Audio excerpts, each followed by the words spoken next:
Dear children, today we will watch a beautiful story, The Aged Mother, written by Masho Basho. He is a remarkable poet in Japan. The Aged Mother is a Japanese folk tale. It describes the love and affection of the son and his mother had for one another. Now, before going into the story, let us know something about the author. Masho Basho is one of the most famous poets of Japan. In Japan, many of his poems are seen on monuments and traditional sites. Basho was introduced to poetry at a young age and he quickly became well known throughout Japan. He made a living as a teacher but later traveled throughout the country to gain inspiration for his writing. Here, the author expresses the love the mother shows on his son and the way he reciprocates it. The story is a drama of how the son fights to thwart the cruel fate that fell upon his mother, and the witness of his mother that helped to save her from the ill fate of all old mothers.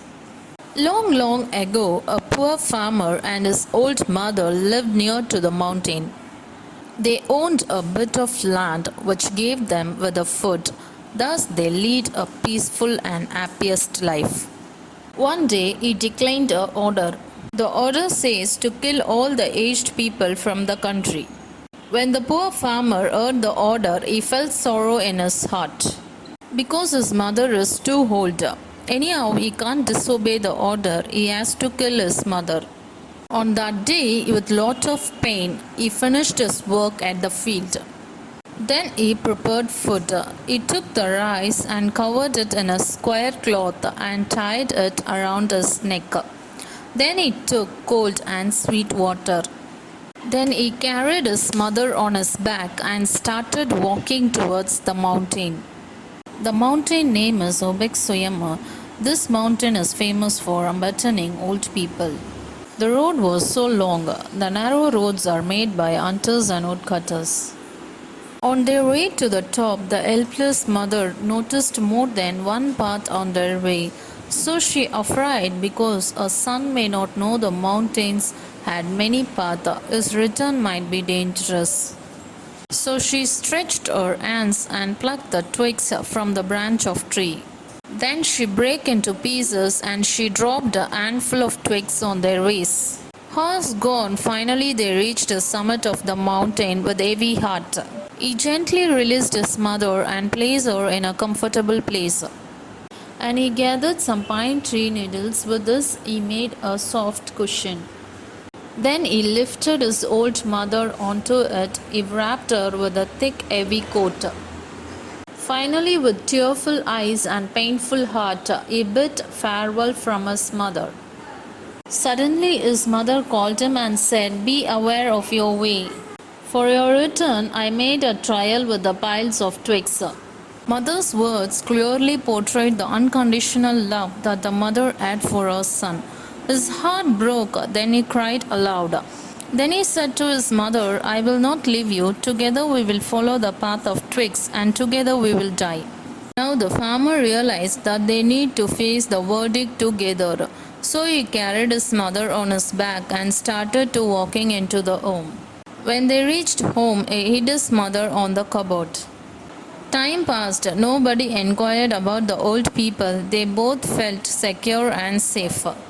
But one day the dictator ordered again to the people to present a rope of ashes. The poor farmer was shocked. He informed this to his mother. His mother thought for a while and came up with a wise idea. She said, "Make a rope of a twisted straw, then keep it upon a row of flat stones. Burn it on a night." The farmer did the same and got a rope of ashes. He presented it before the dictator. The dictator appreciated him. He was pleased at his wisdom and asked him the truth how it happened. The poor farmer told him the truth. Now the dictator realized the value of old people and apologized his cruel order. He realized the presence of elders to help the society. Dear children, in this last paragraph, the author says that with the crown of snow there cometh wisdom. In the saying, with the crown of snow there cometh wisdom, the crown of snow is pertaining to the elders. It underlines the importance of the elders in shaping our society. The word there cometh wisdom explains that as we get old, our everyday experiences makes us to be intelligent.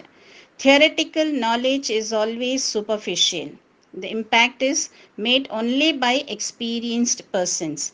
The wisdom one gets from experience can never be compared to the one who is learned theoretically. A person learns from mistakes. Elders are generally optimistic and are ready to learn from their mistakes. They also remember it for their lifetime and never repeat them. The elders who have faced different challenges in life and had survived them braving all storm serve as our guiding path because their varied experiences teach us to become wise. They are wise enough to know what is right from wrong.